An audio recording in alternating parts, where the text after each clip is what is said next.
নাউজুবিল্লাহ শব্দের অর্থ কি? আমি আল্লাহর কাছে আশ্রয় চাই। আস্তাগফিরুল্লাহ শব্দের অর্থ কি? আমি আল্লাহর কাছে ক্ষমা চাই। আল্লাহু আকবর শব্দের অর্থ কি? আল্লাহ মহান বা আল্লাহ সর্বশ্রেষ্ঠ। মাশাআল্লাহ শব্দের অর্থ কি? আল্লাহ যেমনটি চেয়েছেন। জাযাকাল্লাহ শব্দের অর্থ কি? আল্লাহ তাআলা আপনাকে উত্তম প্রতিদান দিন। আসসালামু আলাইকুম এর অর্থ কি? আপনার মৃত্যু হোক। সালাম আলাইকুমের অর্থ কি? উটের নাড়ি ভুঁড়ি আপনার জন্য। সালাম আলাইকুম এর অর্থ কি? আপনার ওপর গজব পড়ুক। আসসালামু আলাইকুম এর অর্থ কি? আপনার ওপর আল্লাহর শান্তি বর্ষিত হোক। চৌধুরী শব্দের বাংলা অর্থ কি? 4 অঞ্চলের প্রধান। শিকদার শব্দের বাংলা অর্থ কি? জমিদারের সহকারী। খন্দকার শব্দের বাংলা অর্থ কি? ধর্মীয় জ্ঞান সম্পন্ন ব্যক্তি।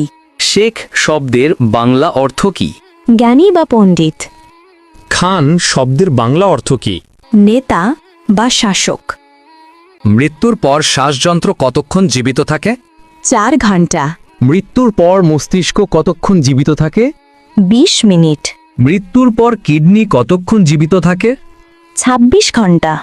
মৃত্যুর পর চুল কতক্ষণ জীবিত থাকে? 6 ঘন্টা। হজরত মুহাম্মদ সাল্লাল্লাহু আলাইহি ওয়াসাল্লাম এর কতজন সন্তান ছিল? 7 জন। জাকারিয়া আলাইহিসসালামের কতজন সন্তান ছিল? 4 জন। দাউদ আলাইহিসসালামের কতজন সন্তান ছিল? 4 জন। সুলাইমান আলাইহিসসালাম এর কতজন সন্তান ছিল? 4 জন। মানুষ মৃত্যুবরণের 40 দিন পর তার রুহু বাড়িতে আসে, এটি কেমন বিশ্বাস? প্রচলিত কুসংস্কার।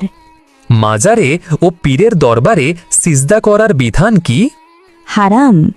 বান্দার কোন আমলে আল্লাহ তাআলা সবচেয়ে বেশি খুশি হয়? তওবা করা। একজন মুসলিমের ওপর সর্বপ্রথম ওয়াজিব কি? তাগুতকে অস্বীকার করা। আল্লাহুম্মা গফিরলি শব্দের বাংলা অর্থ কি? হে আল্লাহ, আমাকে ক্ষমা করুন। ওয়ারহামনি শব্দের বাংলা অর্থ কি? আমার প্রতি দয়া করুন। ওয়াহদিনী শব্দের বাংলা অর্থ কি? আমাকে সঠিক পথ দেখান। ওয়া আফিনী শব্দের বাংলা অর্থ কি? আমাকে সুস্থতা দান করুন। ওয়ারজুগনি শব্দের বাংলা অর্থ কি? আমাকে রিজিক দান করুন। আল্লাহুম্মা গফিরলি শব্দের বাংলা অর্থ কি? হে আল্লাহ, আমাকে ক্ষমা করুন। ওয়ারহামনি শব্দের বাংলা অর্থ কি? আমার প্রতি দয়া করুন। ওয়াহদিনী শব্দের বাংলা অর্থ কি? আমাকে সঠিক পথ দেখান। ওয়া আফিনী শব্দের বাংলা অর্থ কি? আমাকে সুস্থতা দান করুন।